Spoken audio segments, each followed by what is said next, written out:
Dear Kuya Poy, ako po si Ana, 26 years old mula dito sa Makati. Didiretsuhin ko na po ang kwento ko. Nakilala ko ang boyfriend kong si Carl noong nakaraang taon sa pinapasukan kong trabaho. Mabilis po kaming nagkamabutihang loob at madalas na ring lumabas-labas. Pareho rin naman kami ng mga hilig at mga pangarap sa buhay. Kumbaga, walang kahirap-hirap, naging click na click kami ni Carl. Pero hindi nagtagal, after 6 months ng aming relasyon, ay nalaman kong mayroon na palang anak sa iba si Carl. Anak sa pagkabinata. At 7 years old na ang batang ito. Kilala pala kasi siya ng ilan sa aking mga kaibigan at sila ang naunang nagsabi sa akin. Aaminin ko, Kuya Poy, nagulat ako at nangamba na medyo nainis na rin. Pero mahinahon ko pa rin kinausap si Carl tungkol dito. Naging honest naman po siya sa akin, Kuya Poy. Ipinakita sa akin ang picture ng bata at sinabi niya rin sa akin ang pangalan ng ex niya. Hindi naman din daw sa poder niya nakatira ang bata, lalo't pamilya raw ng babae ang nag-aalaga na sa mag-ina, habang binibisita niya pa rin naman ito.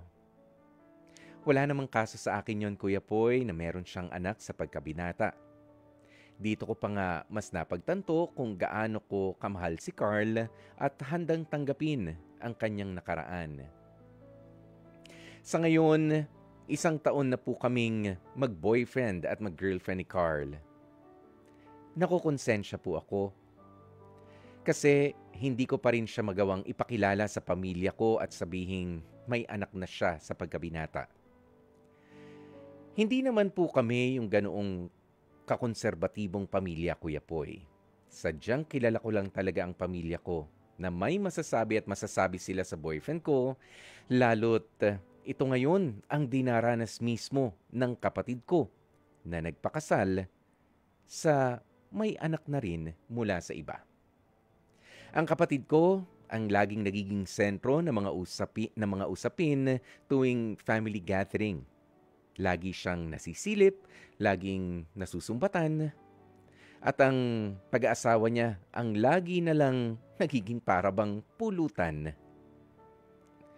Hindi ko alam at hindi ko maatim na maranasan at makarinig ng mga masasakit na salita rin ang boyfriend kong si Carl mula sa pamilya ko kung sakasakaling ipapakilala ko na nga rin siya. Alam ko ring ikagugulat nila ang naging desisyon kong ito, lalo't isa ako sa mga masasabing achiever ng pamilya. Lagi nilang ipinagmamalaki at isa sa mga sabihin na nating paborito.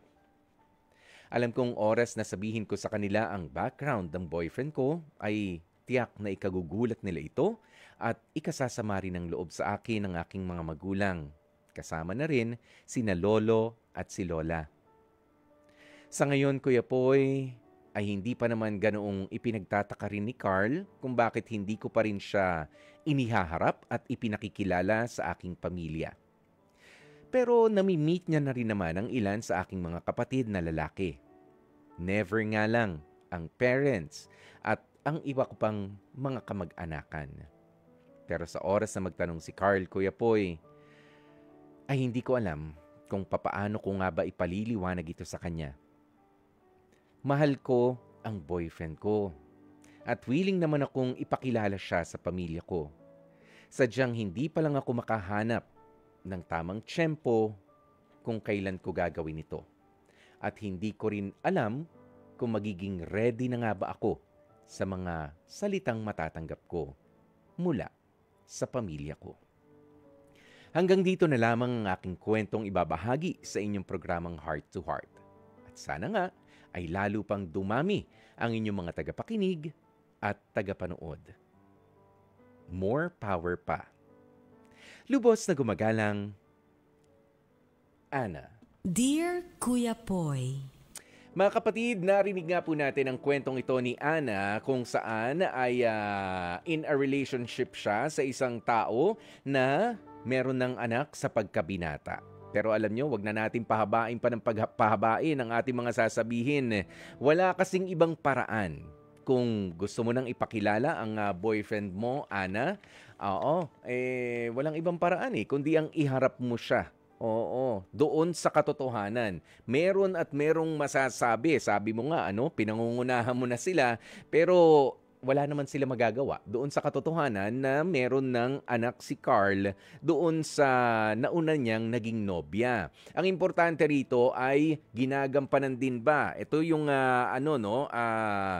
kung sakasakaling kakausapin ka kasi ng mga kapamilya mo rin, lalo na yung mga, sabihin na natin, mga reasonable sa kanila, nagagampanan ba ni Carl yung kanyang responsibilidad doon sa bata? Ayan. O may away ba sila nung pamilya nung dati niyang nung naanakan niya, yung ganyan, may away ba, ginugulo ba siya? Kapag ganun, mahirap talagang iharap yung katulad ni Carl. Pero kung ginagampanan niya nga yung responsibilidad niya bilang ama doon sa bata, I think mas magiging madali ang pagpapaliwanag at pagpapakilala mo kay Carl sa iyong pamilya. Alam mo, Ana, masarap ang magmahal ng malaya. Yung maiharap mo ang minamahal mo, kahit pa nga alam mong naging imperfect siya, doon sa mga tao na mahal mo rin, katulad nga ng pamilya natin. Pero kailangan din nating intindihin na wala naman din talaga silang magagawa, kundi ang tanggapin ang inyong pag-iibigan, lalo na nga kung tunay ang inyong pagmamahalan. 'Di ba? Ganyan 'yon. Kaya ikaw ba, Ana, sigurado ka na ba kaya Carl na karapat dapat na siyang iharap sa inyong pamilya? Hindi ba naging red flag din sa'yo yung usapin na hindi sinasabi ni Carl na meron pala siyang anak sa pagkabinata? Hindi ka ba humingi ng mas malalim na eksplanasyon doon man lang at nalaman mo na single dad pala siya or meron na siyang pananagutan sa una sa mga kaibigan mo? Yun lang naman, Ana. Kaya wag mong madaliin yung pagpapakilala dito kay Carl sa mga magulang mo, lalong-lalo na sa mga lolo at sa lola mo nga, na syempre sa kanila mo ihaharap. Hindi mo na ipinag-aalala yun sa mga kapatid mo Pero yun, yung pakikisama mo kay Carl, wala na ba talagang question? Karapat dapat ba siyang depensahan kahit meron siyang isang nakikita akong matinding kasalanan na iniwan sa'yo?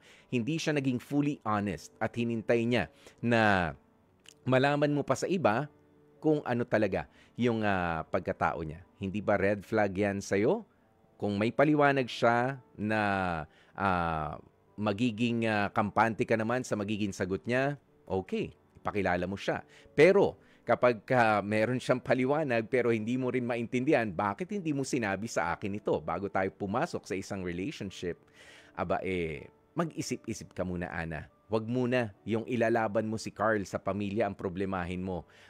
Kilalanin mo muna ng husto yung Carl na karelasyon mo sa ngayon. At siya na nga po natin tatapusin ang ating Dear Kuya Poy.